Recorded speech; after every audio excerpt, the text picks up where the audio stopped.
Welcome to the System Simplified podcast, where we feature top leaders who share stories on how to successfully systemize a business. Now, let's get started with the show.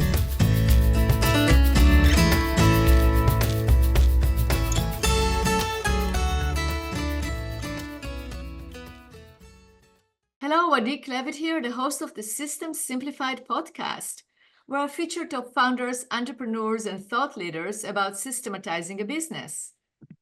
And today's episode is being brought to you by Business Success Consulting Group, where we create, document, optimize, and implement processes and procedures so businesses can grow and thrive. And today's guest is Natalie Nathanson. Hi, Natalie. Hi, good morning. Good morning. So, Natalie, you are a recurring guest, which is amazing. We had a great conversation. I believe it was last year, and I'm going to include the show, basically that show in the notes for this show, so people can click on it, click on the link, and watch the episode. And I was also a recurring guest on your podcast, Shift and Thrive, which you are the host of that podcast, and you're also the CEO and founder and CEO of Magnetude Consulting. So, our listeners definitely can listen to that episode, but let's recap a little bit about who you are, about yourself, how you got started with your business, and tell us more about Magnetude Consulting. Yeah, of course. So I am a lifelong go-to-market executive. I started my career in B2B marketing, have spent all of my time in marketing and go-to-market roles, mostly in SMB environments. I've spent a number of years at the analyst firm Forrester Research and really got to see what quote unquote good looks like in larger organizations when you have all the different marketing functions coming together in the right way, which any of us in the kind of small business entrepreneurial ecosystem know is not always the luxury that smaller companies have. And so I started Magnetude Consulting 13 years ago, really to bridge the gap between what larger companies have with their internal marketing function and what smaller companies need to be successful in today's environment, and really using marketing as a growth enabler to the business, whether that's companies that are new to market, startups that are just looking to figure out what is the right go-to-market strategy, how do they position themselves in the market, and then all of the kind of hands-on keyboard execution that makes the marketing function happen, but also working with organizations that maybe have been in business for a while, but have never really made that kind of comprehensive investment in their marketing, or never used it to really kind of catapult their growth forward, or organizations going through major changes. So whether that's M&A, changing business models, new go-to-market strategies, entering new markets, so things that cause the business to want or need to really re-examine everything from a go-to-market standpoint. That's great. Can you give us an example? Give me an example of a case study so our listeners can hear an example of what did you do for a company that was super successful? Yeah, so I'll give one example of a client that was a spinoff of another organization.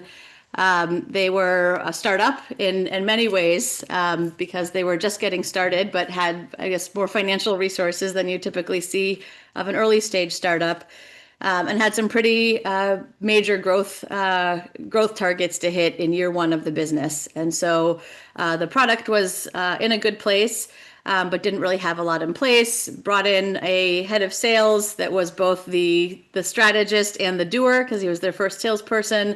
And alongside that, the CEO brought us in. It was an organization that didn't have anyone internally in marketing. We worked through getting the right marketing plan in place, working through in a market segmentation and who are the ideal customers across sales and marketing to be targeting. So working very closely hand in hand with sales leadership. really carving out their position in the market. And at the same time that we were working through some of these kind of strategic foundations, as I call them, we were also getting in place their marketing automation system, getting ready to launch them at an industry conference a few months later, and starting with some of those kind of quicker impact lead generation. So really firing on all cylinders, and ended up really building within the first 6 months, $5 million in pipeline, which ultimately allowed them to overachieve on their first year's revenue goals, and then kind of off to the races from there.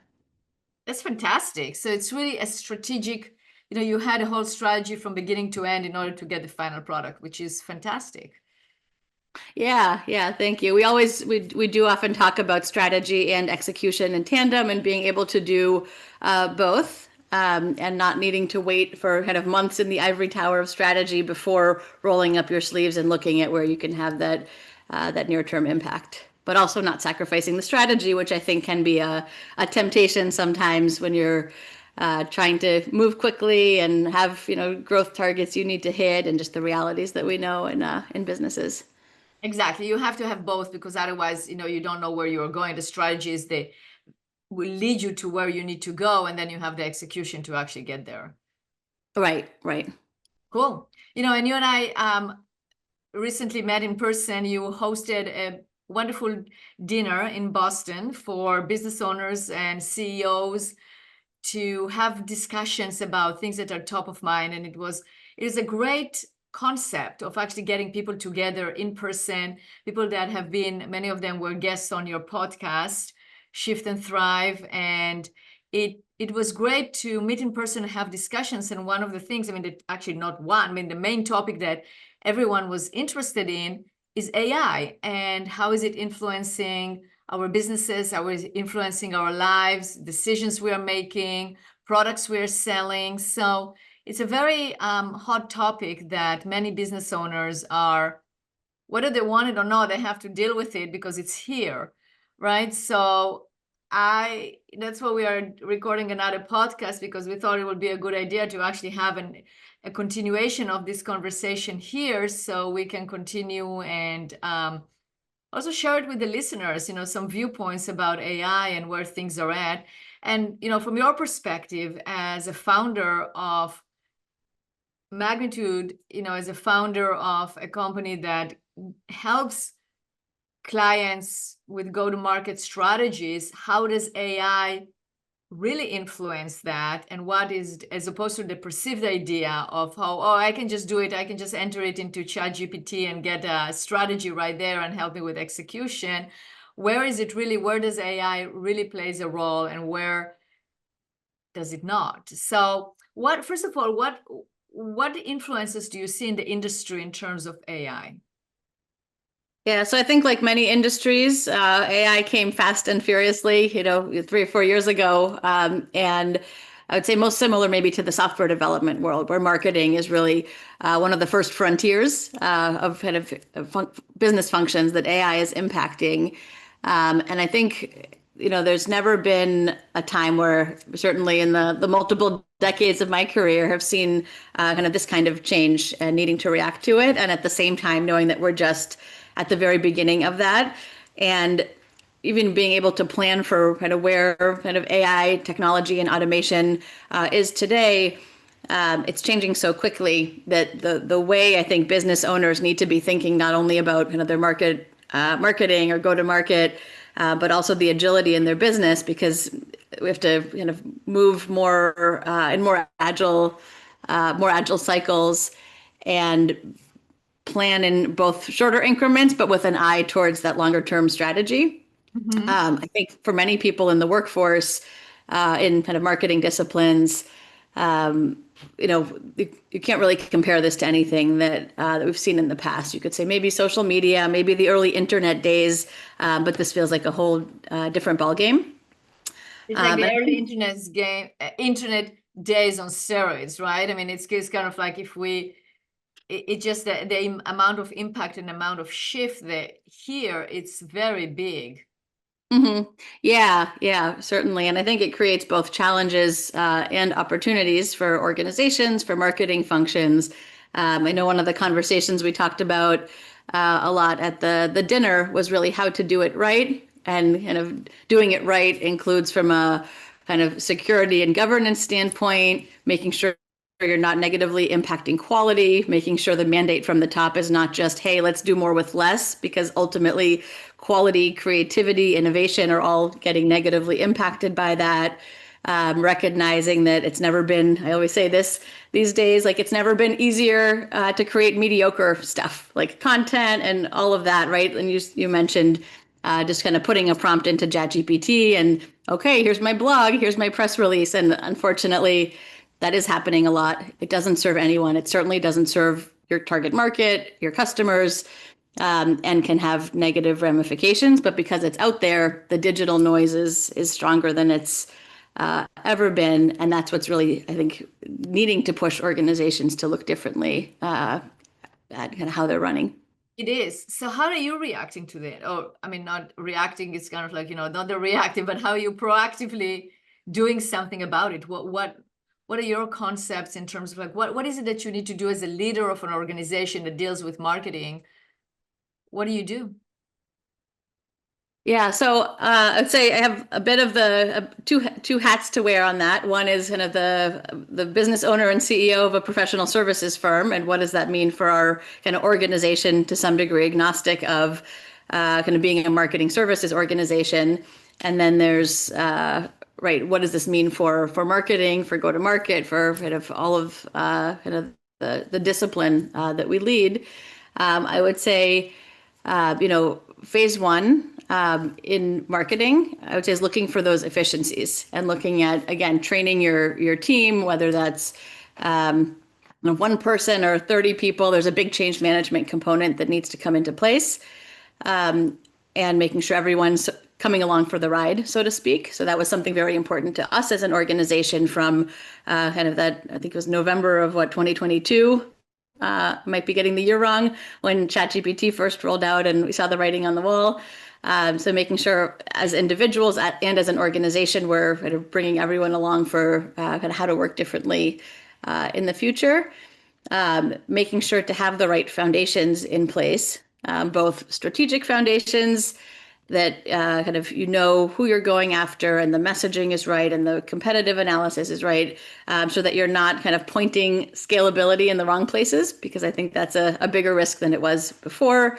There's also the systems foundations. You have to have data quality and your CRM and all of that was always important. It's even more important when you start to add more kind of AI and automation into the mix. Thinking about setting up some of that unstructured data for the future, whether that's recording kind of sales conversations, and how do you turn that into kind of an asset for your organization. So all of those kind of foundations, and then you work through what are the efficiencies, how can we work better to do the things that we're currently doing kind of faster without losing any quality, and then starting to look at I've sometimes referred to this as an alternative futuristic approach. So doing things that just kind of reinventing the process, looking at it as if it never existed before, and how would you build it today from the ground up? And then what kinds of things are possible that just weren't possible 4 years ago because of what these technologies bring. And so I think that's to some degree some of this kind of maturity cycle that within the marketing realm organizations need to go through.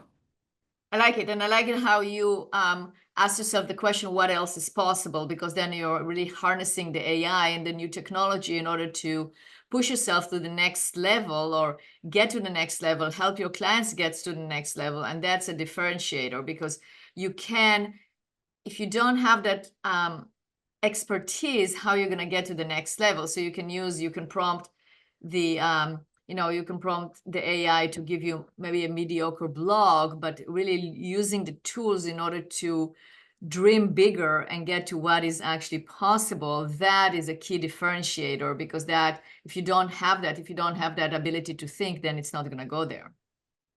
Right. And as a leader, how do you enable your teams to like I said earlier, come along for that ride? How do you make the right kind of time in their kind of day to day to do that experimentation, knowing kind of sometimes you're investing time and something doesn't work? So I think as a business owner and a CEO, and I'd be interested in your perspective for your organization, but I think it really causes you to kind of rethink some of the kind of cadences and expectations that we've had in place. Yeah, you totally do. That's why, going back to what you mentioned in terms of having systems in place, we're all about systems. And one of the things that even internally we start doing is relooking at all of our workflows and systems, because that is the foundation to implementing AI correctly. So let's talk about that a little bit. You mentioned it. So from your perspective, how important are systems and good systems in an organization in order to utilize technology?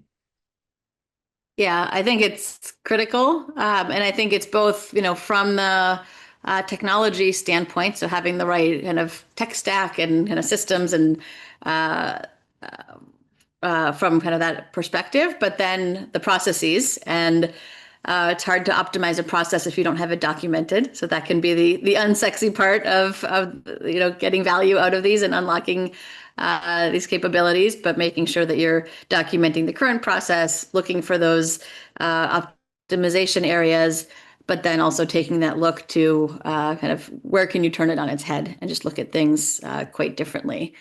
I'm actually curious to ask you, is that something you're working with your clients to do?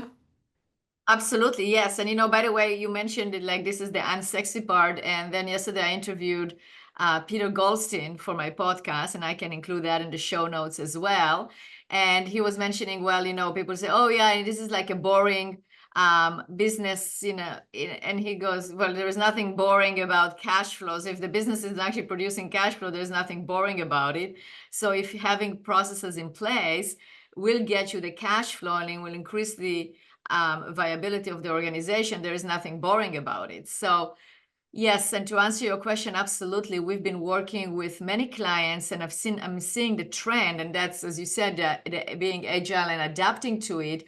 We were always creating workflows. I mean, that's the way that we start, is by mapping the processes. But more and more, I hear businesses wanting it, not just to, let's say in the past, it would be, okay, I want retention of employees and I want to exit the business, which they still want, and achieve consistency, but also adding to that so we can automate. But that goes into automation, that goes into achieving more consistency and more efficiency. But in order to do that, you have to map everything. And for example, we're working with a CPA firm right now that we map it, we create the flowcharts, and those flowcharts can be fed into AI that then will answer basically talk to the clients. That's what he's using it for. So he can actually have an AI that will do the intake. But again, it has to also have the involvement of a human. So the path of least resistance, the most common and straightforward path can be done by the AI, not a problem. Those are going to be the 20% of the clients that will sign up right away. Okay, this is the path the AI is going to answer, but we do the flow chart, the workflow, and there will be parts where more emotional, more difficult, that a human actually has to have the interaction. So that's an example of, we identified it by actually mapping the process and figuring out what parts the AI can do it and what parts cannot. So that would be an example of what we are working on. Give me some example from your experience, some opportunities that you observed in the business to integrate AI into what you are doing and how you're working with clients. Yeah, I would say, content is kind of the first area I think organizations should be looking at, and how to do that right. But that's, written content, video content, graphics. One trend that, we're certainly kind of pushing ourselves on, but that I think will impact the industry, is having senior level marketers who are strong generalists be able to do more on their own and do it the right way, and also know the balance of when to maybe create like a social graphic on their own versus when to bring in a seasoned graphic designer to help with kind of a rebrand or something that warrants that. So having that critical eye on when to bring in a specialist, when to take things on personally. And I think because of both these efficiencies and, a senior marketer will know whether they're internal or, working as an outsourced partner, will know that business inside and out. So they'll know the pain points of the target market, exactly who to go after, how to talk about it. So enabling that person to do a bit more of the work themselves really drives both, efficiencies, shorter kind of time to delivery, but also a very kind of unified approach. And that doesn't scale in every situation. But I think looking at it for specific types of campaigns, specific types of content can be very beneficial. Absolutely. So Natalie, what do you say to clients that say, well, I can just write this blog using ChatGPT as opposed to using your services? What do you say to that? Yeah, I would say, and interestingly, we had one client a couple of years ago that said that and tried, and then a month later came back and said, "I'm sorry, this wasn't what we were expecting." I would say that you want to make sure that ultimately, content is only as impactful as it resonates with your target market. If you're working on thought leadership, generative AI by its nature cannot do that on its own. So we all hear the message, the human plus AI. I think that is critical in the case of content development. And whether we're working to enable an internal marketer for them to learn it, for them to know how to use these tools, know exactly what kind of information do you need to feed, whether like let's say take a custom GPT or something like that, know how to train it, how to feed it the right information, how to keep that maintained. You want someone who's very seasoned in that. And I think it's a bit challenging for organizations with small marketing teams these days to keep pace with kind of all the new tools and best practices out there, because they're only seeing what's working in their organization versus an agency or consulting firm. We have the benefit of seeing what's working across businesses. We make a sizable investment in going to industry conferences and our own kind of R&D efforts, and then bringing those learnings back and sharing them across our client base, such that we're really able to deliver more faster and with at least the same quality as we've always had, but also really in some cases working in more creative ways, because you're not necessarily starting from that blank page. So your starting point is further along in that process. Yeah, I think that's brilliant. I mean, that is the point. It's not like you're not going to use AI. It's not showing, coming across and saying, okay, my differentiator between myself and a ChatGPT is that, it's created by humans, all of it, because it's not true, because you are going to use AI tools. Otherwise, you're going to stay behind, because your output has to be, it has to align with what's out there, and you have to use the tools, because as you said, that will allow you to actually get to the next level and think bigger and do much more. However, the differentiator is that you are an expert, so you are keeping up to date on all the latest tools. You can use the best one, because the ones that are available to, especially to a small company, might not be the same tools that are available to you, knowing there is a learning curve on how to use it. We can all write a prompt into ChatGPT and get it out, but that's not how you're going to write articles. It doesn't mean you don't write articles using ChatGPT, but you have to be able to, as you said, really make sure that the thought leadership and everything that, it basically has to be an article that will resonate and will talk to your target market, etc. So that's the same thing with us. People say, oh yeah, I can write procedures using ChatGPT. I said, girl, good luck. If you can do it, maybe you can teach me, because it's not as easy as it sounds, right? Yes, can we use, like, internally, what I do is I work, like, if I want to work out an internal process, I do all the things that we do, knowledge transfer, best practices, figuring out, asking the right questions. And then when you have that content, you can run it through ChatGPT and it will make it saves a lot of time in terms of the editing and choose the words, etc. But I still go and I want to make sure it sounds in my voice and not some generic flowery language. So you have to know how to prompt that and work that as well. But it's what I really think, and tell me what you think about this. It really brings out what you are strong at, like in terms of your logical thinking correctly, having bright ideas. It brings all of that out, that you have to have that in order to use the AI correctly. Yeah, I would completely agree. I think that's an interesting way of thinking about it, like across disciplines, is like, where are you strong, and therefore kind of what is the best way for each of us as individuals to harness these tools. I will say, I feel like as, marketers and anyone kind of in these disciplines has to bring more rigor and a more critical eye to what they're doing, right? So asking the right questions, always kind of playing devil's advocate against yourself. Make sure you're not kind of suffering from this maybe like intellectual laziness. I don't know what the professional term is, but I think it's very easy to lean too much on these tools, or to get maybe that first thought leadership draft from a tool, and then it's not actually your thought leadership, right? And as a seasoned professional, pushing your own thinking and then saying, okay, what am I missing? What are different ways of looking at this angle, or different angles for looking at this?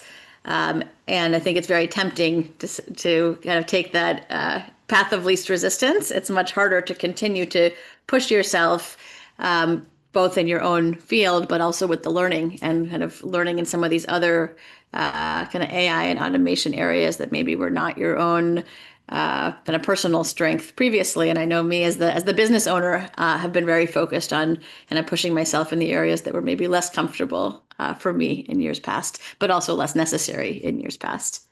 Absolutely. Yeah, I think it's actually, it can be looked at something that is exciting and new, and something that interesting. It's just something that is interesting. You keep learning, and it's curiosity. I think it's a very good word to people. Have to be curious about the new technology and stay curious and stay interested in order for you to get to the next level, and the level you have to be at. Yeah. Yes, for sure. Absolutely.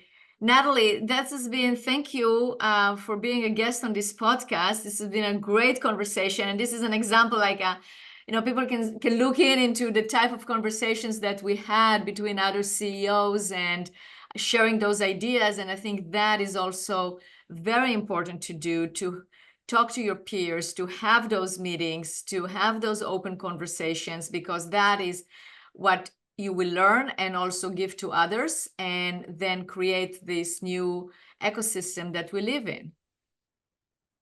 Completely agree. I think, right, I would say, like, poking your head outside of the four walls of your organization, spend more time thinking on your own, spend more time learning, reading, all of that.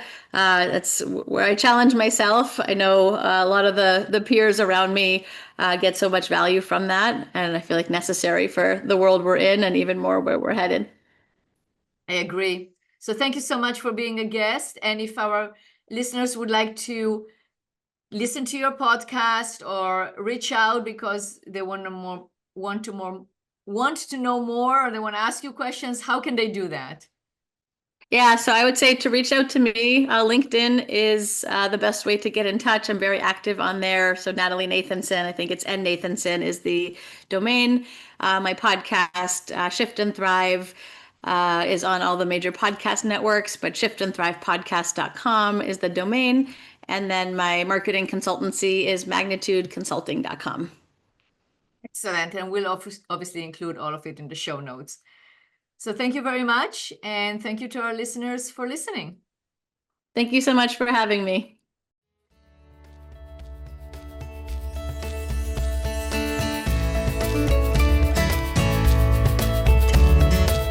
Thanks for listening to the System Simplified podcast. We'll see you again next time, and be sure to click subscribe to get future episodes.